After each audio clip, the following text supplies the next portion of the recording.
చేయమంటే పొడి చేసి ఇంతకంటే ఎక్కువ మెజారిటీ సాధిస్తానికి నేను ట్రై చేస్తాను. వస్తుందని నేను భావిస్తున్నా.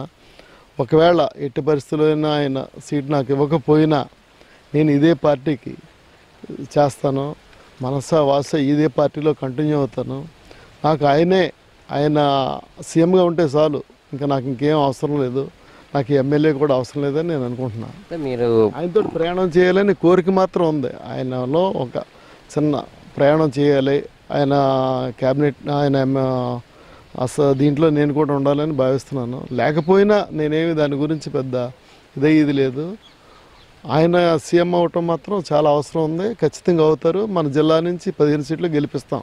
మీరు 2019లో పోటీ చేయాలి అని ఆశపడడానికి ఏమైనా కారణం అంటే మీకు లోకల్ లీడర్స్ ఏమైనా విభేదాలు ఉన్నాయి, లేకపోతే చంద్రబాబు గారితో అంటే ఇంతకాలం పార్టీలో ఉన్నారు కాబట్టి ఆయనతో కలిసి పనిచేయాలనేటటువంటి కోరికేనా?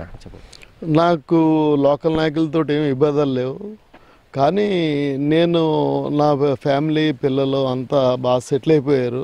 నేను ఇంక కొత్తగా ప్రజల్లోకి వెళ్ళి చంద్రబాబు గారితో పాలు పంచుకుని ఎంతో కొంత చేయాలని కోరికతోటి నేను ట్రై చేస్తున్నాను. అంతేగాని నాకు ప్రత్యేకించి పార్టీ టికెట్ ఇస్తే పోటీ చేస్తా, లేకపోతే పార్టీతోటే ఉంటా.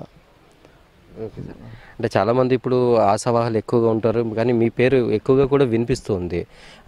అంటే పోటీలో ఎక్కడైనా అవకాశం వచ్చేటటువంటి అవకాశం ఉంది, ఆయనకి ఖచ్చితంగా గెలిచేటటువంటి క్యాండిడేట్ కూడా ఉంటుంది అని అంటున్నారు. సో అంటే దీనికి ఇలా రావడానికి ప్రధానమైన కారణం అంటే మీరు పార్టీలో కష్టపడి పనిచేయడమా, లేకపోతే ఇంకే? నేను సిన్సియర్గా పార్టీకి గత 30 ఏళ్ళ నుంచి ప్రయత్నం చేస్తాను.